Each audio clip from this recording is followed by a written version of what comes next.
Phil, when we left off the last time, I think you had just moved to UCSB, Is that right? and you were talking about Sanjoy and chemical engineering, and how you decided that chemical engineering was a holding pattern, and physics was really more your home.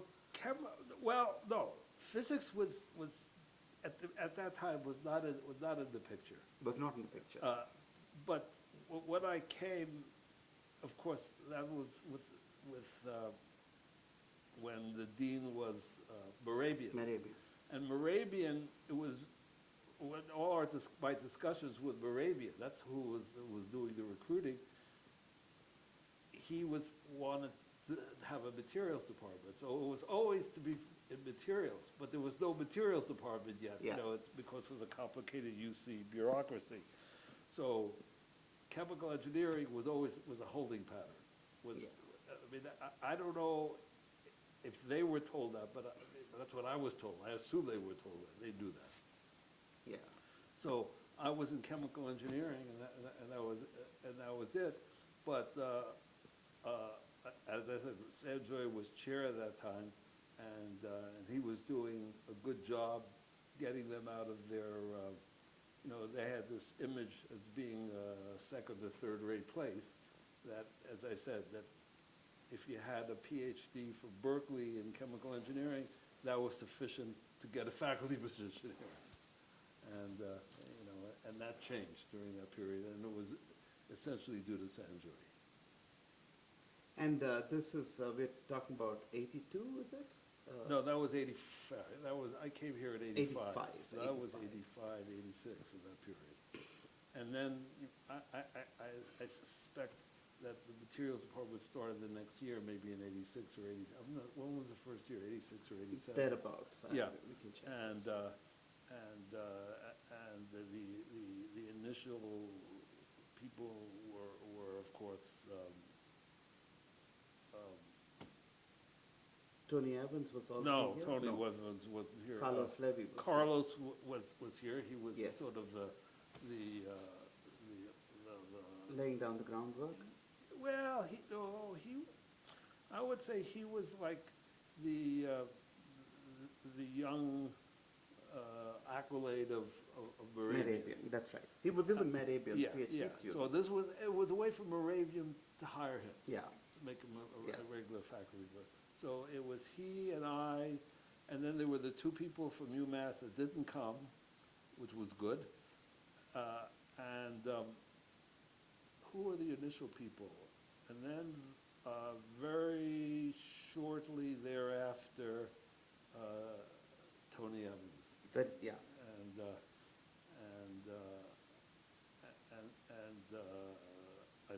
then Pierre came shortly thereafter. Pierre Petrov. And they were already people like Paul Smith, right? Was he already here, or did he come later? No, Paul came later. I'm trying to remember when Paul came. No, Paul wasn't here. He came very shortly after. I think he was somehow found by Alan.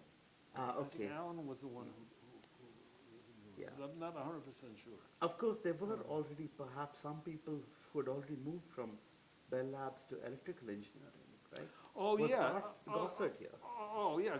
Gossard was Art was already here. Larry Cauldron?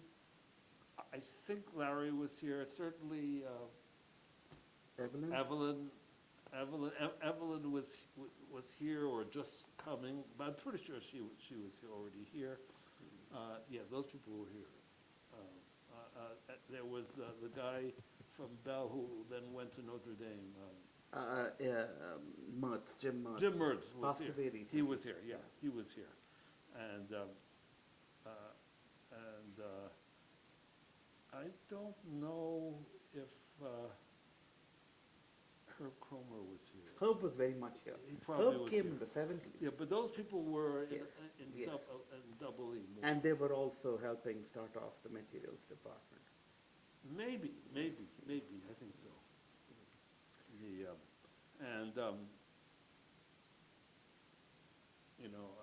And then material started. We were in that shack, and Tony was running it.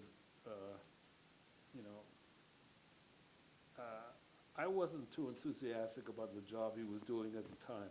You know, you know, and not in terms of hiring people, but it was, I would say he was not a great guy for a first chair, because the first chair had to do a little bit analog what Walter Cohn did at KTB, to get everything running, to get all the systems organized. And he was not very well organized. He was a little bit laissez-faire, so things were not done in a solid way. And I think that has ramifications now. That's true, very Huh? much a Yeah. seat of the pants, Yeah. yeah, that's my Operation. recollection too. Yeah. So, Yeah. and then Bill McMeekin came very shortly thereafter too. He was one of the early guys. And then the other guy who was very early was the microscopist, the German guy. Oh, yes. The guy I like very much. I forget who then left. Yeah, What was this his is name? From Manfred Rühle. Manfred Rühle, and he was great. Yeah. He came very early. Yeah, did he also was one of these people, I can see Manfred as being somebody who tried to build the department. I don't remember that, but but scientifically, he was one of the best, strongest. I mean, he was real, and you know, just impressively, you know, in a somewhat, if you like, it's somewhat in a dramatic way, but in a good dramatic way, making sure everything was being run in the proper way. And this guy was spectacular, I thought. And what was the science at this time that excited you? Excited me? Yeah. Well, when I first came, I was thinking of working, trying to work a lot with Daddy Allen on conducting polymers, and I might have started a little bit, but it didn't do, and that never went very, very far. You know, because he was getting very interested in devices, Yes. and solar energy, And performance. Yeah. and you know, that was not my thing, and so it was, we were a little bit orthogonal, and it didn't really work so well. And I was doing, I can't remember what I was doing when I first came, but it was pretty much soft matter. Maybe at the early days, we were doing a lot of work on polymers and surfaces. You know, and There were soft matter people here, right? Like Dave Cannell. well, yeah, Dave Cannell in physics was doing some, but I didn't have much contact with him. I mean, you know, I knew him from before when I was at UCLA, and he was good, but he was working very tightly with Gunther Allers. Yes. And they were sort of a team, which was a very successful team, and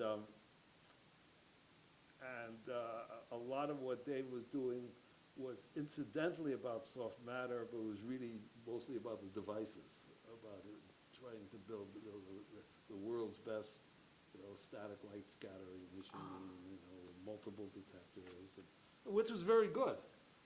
I wasn't aware of that. Yeah. So, so the local startups like Wyatt, were they partly an outcome of?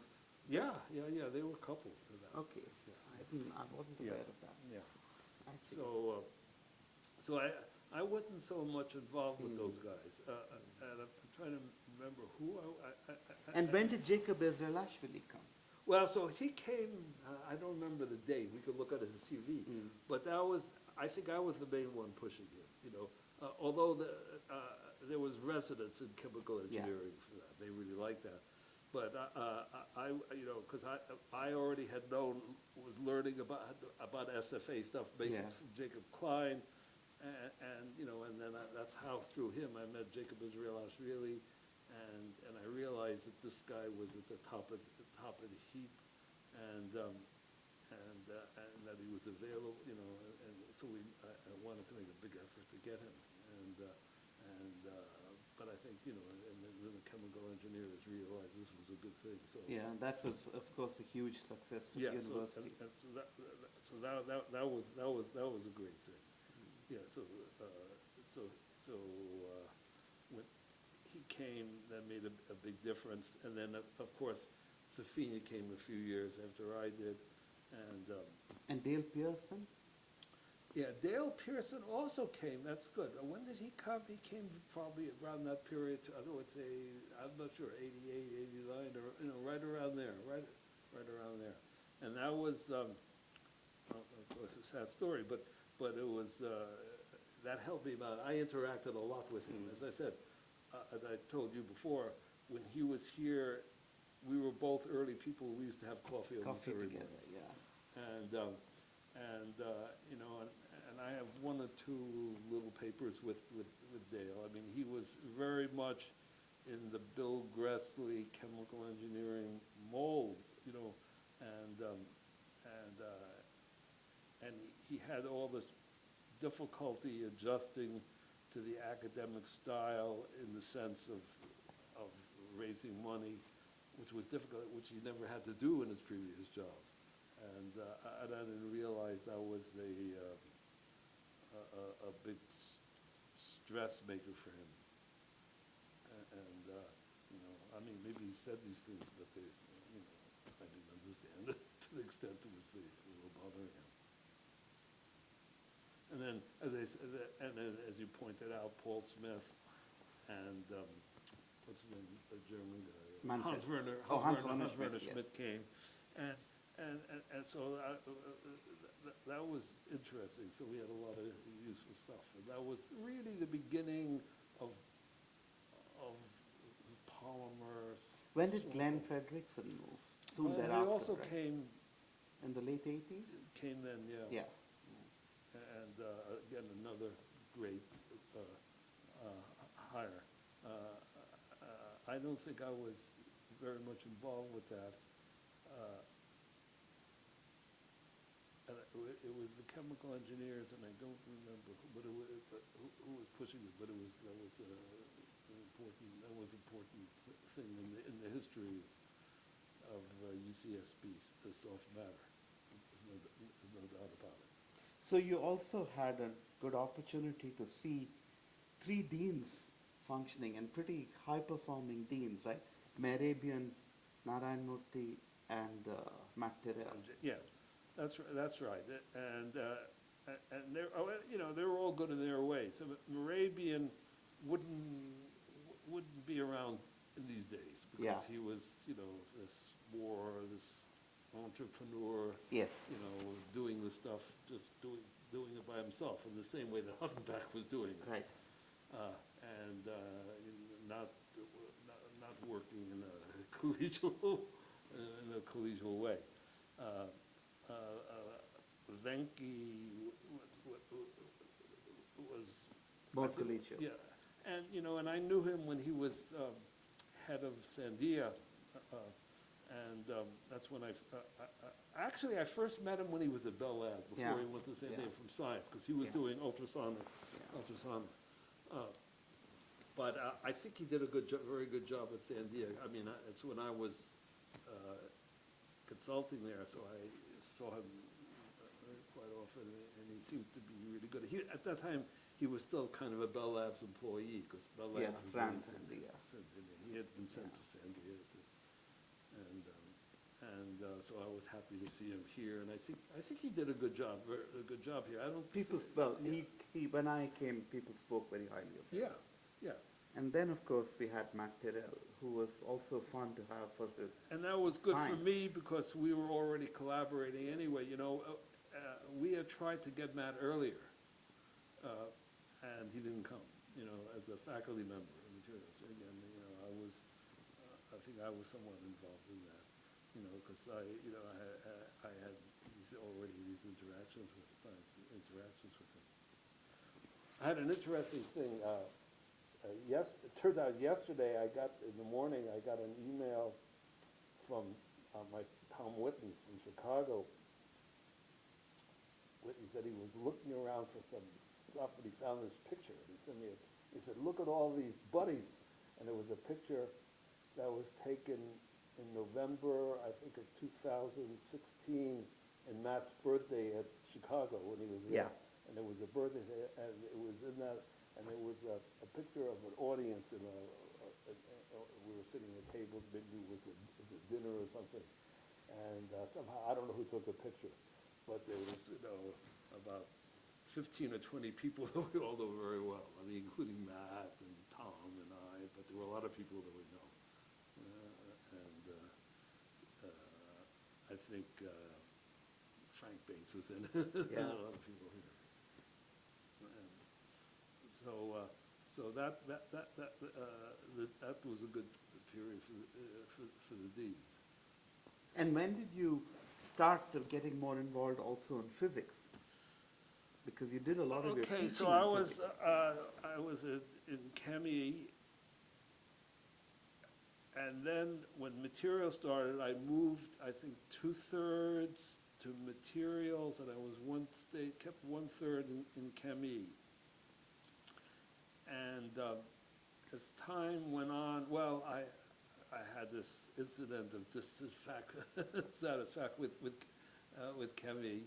I had an incident that's not worth repeating, and then felt that wasn't the right place for me, and it was clear that my interests were more aligning with physics.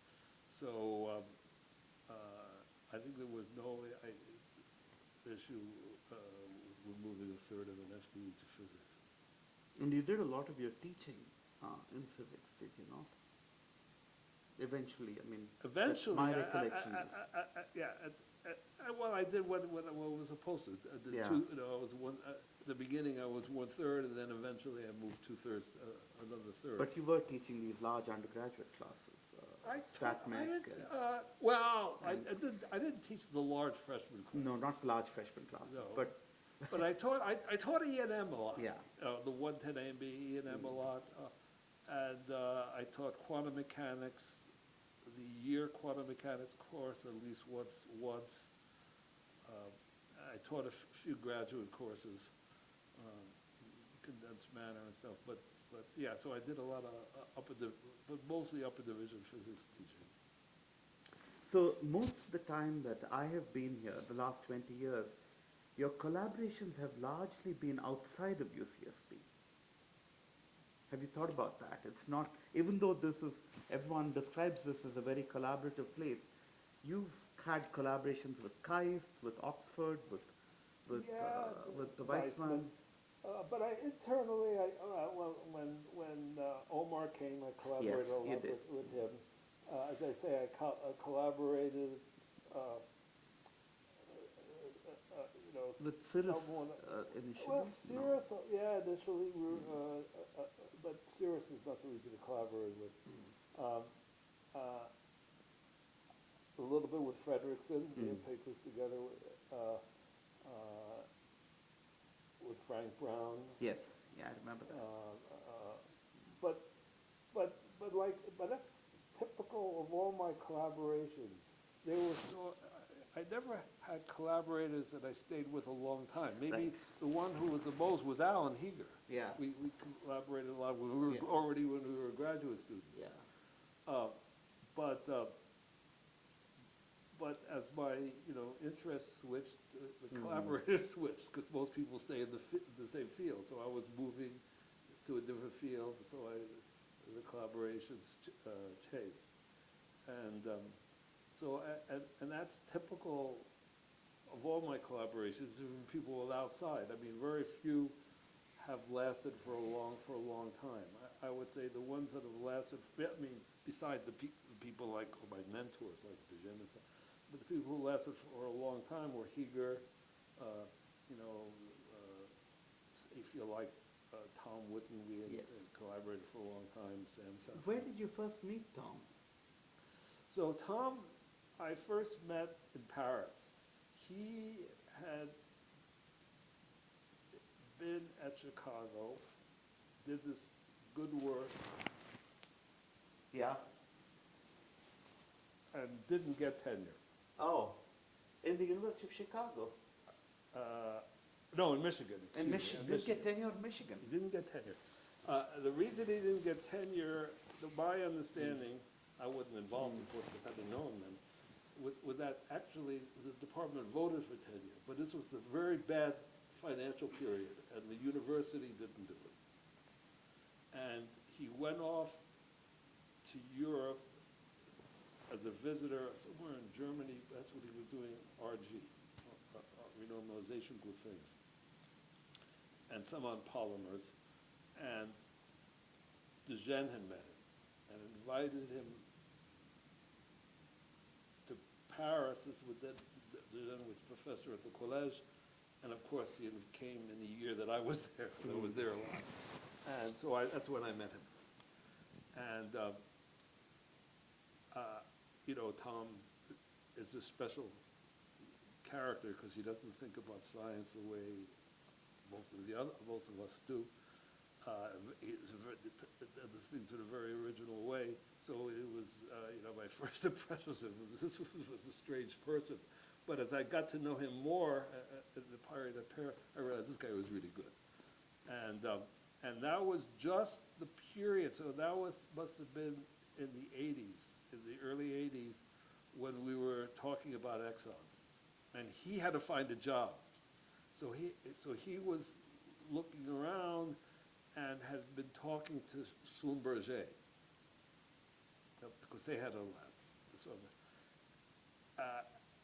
And at the time that I knew what was going on at Exxon, I wasn't sure that I was going, but Yeah. I would do a lot of. And I thought that Exxon would be a better place for him. Yeah.